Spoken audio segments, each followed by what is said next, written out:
ରାଧେ ରାଧେ ବନ୍ଧୁଗଣ।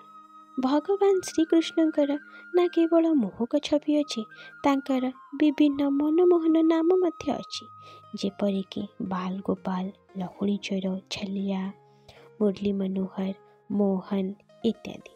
ସେହିପରି ତାଙ୍କର ଆଉ ଏକ ଅନ୍ୟ ନାମ ଅଛି, ଲଡ୍ଡୁ ଗୋପାଳ। ଯେତେବେଳେ ଆମେ ଲଡ୍ଡୁ ଗୋପାଳ ନାମ ଶୁଣୁ, ତେବେ ଏକ ସୁନ୍ଦର ଛବି ଆମ ସାମ୍ନାରେ ଆସିଯାଏ, ଯିଏକି ହାତରେ ଲଡ଼ୁ ଧରିଥାନ୍ତି। ତେବେ ବନ୍ଧୁଗଣ, ଆସନ୍ତୁ ଜାଣିବା ଏହି ନାମର ରହସ୍ୟ ଓ ଶ୍ରୀକୃଷ୍ଣଙ୍କ ଅନେକ ଲୀଳାରୁ ଆହୁରି ଏକ ସୁନ୍ଦର ଲୀଳା।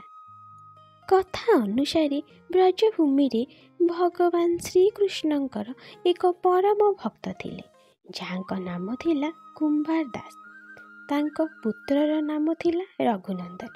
କୁମ୍ଭାର ଦାସ ଶ୍ରୀକୃଷ୍ଣଙ୍କ ଭକ୍ତିରେ ସର୍ବଦା ଲୀନ ରହୁଥିଲେ ଏବଂ ତାଙ୍କୁ ଛାଡ଼ି କୌଣସି ସ୍ଥାନକୁ ବି ଯାଉନଥିଲେ। ଦିନେ ବୃନ୍ଦାବନରୁ କୁମ୍ଭାର ଦାସକୁ ଭାଗବତ କଥା କରିବା ପାଇଁ ନିମନ୍ତ୍ରଣ ଆସିଲା। ପ୍ରଥମେ କୁମ୍ଭାର ଦାସ ପ୍ରସ୍ତାବ ଶୁଣି ମନା କରିଦେଲେ, ପରେ ଲୋକଙ୍କ ଆଗ୍ରହ ଦେଖି କଥା କରିବା ପାଇଁ ରାଜି ହୋଇଗଲେ। ସେ ଭାବିଲେ ଭଗବାନଙ୍କ ସେବା କରିକି ଯିବେ ଓ କଥା ସାରିକି ଆସିଯିବେ।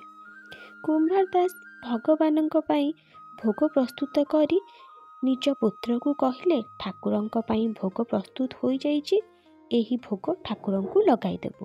ଏହା କହି ସେ ବୃନ୍ଦାବନ ଭାଗବତ କଥା କରିବା ପାଇଁ ଚାଲିଗଲେ। ରଘୁନନ୍ଦନ ଭୋଗ ଥାଳି ଠାକୁରଙ୍କ ପାଖରେ ରଖି ଠାକୁରଙ୍କୁ କହିଲା, ପ୍ରଭୁ ଭୋଗ ଆଣିଛି, ଭୋଗ ଖାଇଦିଅ। ରଘୁନନ୍ଦନ ଭାବିଲା, ଠାକୁରଙ୍କୁ ଭୋଗ ଥାଳି ଦେଇଦେଲେ ପ୍ରଭୁ ନିଜ ହାତରେ ଭୋଗ ଗ୍ରହଣ କରିନେବେ। କିନ୍ତୁ ଏପରି ତ ହୁଏନି ନା, ଛୋଟ ଶିଶୁଟା ସେବା ଅବା କିପରି ଜାଣିବ? ବହୁତ ଡେରି ଯାଏ ରଘୁନନ୍ଦନ ସେହି ଭୋଗ ଥାଳିକୁ ଚାହିଁ ରହିଥିଲା। ସେ ଭାବିଲା ଠାକୁର ନିଜ ହାତରେ ଭୋଗ ଗ୍ରହଣ କରିନେବେ। ସେପରି ତ କିଛି ହେଲା ନାହିଁ। ଭୋଗ ଯେପରିକି ସେପରି ଅଛି। ରଘୁନନ୍ଦନ କାନ୍ଦିବାକୁ ଲାଗିଲା ଓ କାନ୍ଦି କାନ୍ଦି କହିଲା, ପ୍ରଭୁ ଆସ ଓ ଭୋଗ ଗ୍ରହଣ କର। ରଘୁନନ୍ଦନର ଏହିପରି କାନ୍ଦିକି ଡାକିବା ଦେଖି ଭଗବାନ ସହିପାରିଲେନି। ସେ ଏକ ବାଳକ ରୂପ ଧାରଣ କରି ଭୋଜନ କରିବା ପାଇଁ ବସିଗଲେ। ଯେବେ କୁମ୍ଭାର ଦାସ ଘରକୁ ଆସି ରଘୁନନ୍ଦନକୁ ପ୍ରସାଦ ମାଗିଲେ, ତେବେ ସେ କହିଲା, ଠାକୁର ତ ସବୁ ଭୋଗ ଗ୍ରହଣ କରିନେଲେ। କୁମ୍ଭାର ଦାସ ଭାବିଲେ, ଛୁଆଟିକୁ ଭୋକ ଲାଗୁଥିଲା, ସେ ଠାକୁରଙ୍କୁ ଭୋଗ ଦେଇ ପ୍ରସାଦ ବୋଧେ ହୁଏ ସବୁ ଖାଇଦେଇଛି। କିନ୍ତୁ ଏହାପରେ ସବୁଦିନ ଏହିପରି ହେବାକୁ ଲାଗିଲା। ତେବେ କୁମ୍ଭାର ଦାସ ଭାବିଲା, ମୋ ପୁଅ କ'ଣ ସବୁ ଭୋଗ ଖାଇଦେଉଛି? ଟିକେ ପ୍ରସାଦ ପାଇବାକୁ ମିଳୁନି। ଦିନେ କୁମ୍ଭାର ଦାସ ଲଡ଼ୁ ତିଆରି କରି ଥାଳିରେ ରଖିଲେ ଓ ରଘୁନନ୍ଦନକୁ କହିଲେ, ଠାକୁରଙ୍କୁ ଭୋଗ ଲଗାଇଦେବୁ। ଆଉ କୁମ୍ଭାର ଦାସ ଲୁଚି ରହି ଦେଖିଲେ କି ରଘୁନନ୍ଦନ କ'ଣ କରୁଛି।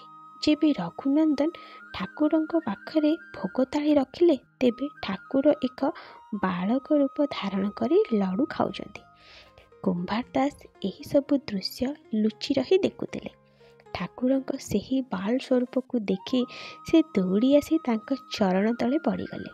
ସେହି ସମୟରେ ପ୍ରଭୁଙ୍କ ହାତରେ ଏକ ଲଡ଼ୁ ନେଉଥିବା କ୍ଷଣି ସେ ଜଡ଼ ହୋଇଗଲେ। ତାପରେ ତାଙ୍କ ଏହି ରୂପକୁ ପୂଜା କରାଗଲା। ଶ୍ରୀକୃଷ୍ଣଙ୍କର ଏହି ରୂପକୁ ଲଡ୍ଡୁ ଗୋପାଳ ନାମରେ ଡକାଗଲା ଏବଂ ଶ୍ରୀକୃଷ୍ଣଙ୍କର ସେହି ରୂପକୁ ଘରେ ଘରେ ପୂଜା କରାଗଲା। ଜୟ ଲଡ୍ଡୁ ଗୋପାଳ, ଜୟ ଶ୍ରୀ ରାଧେ।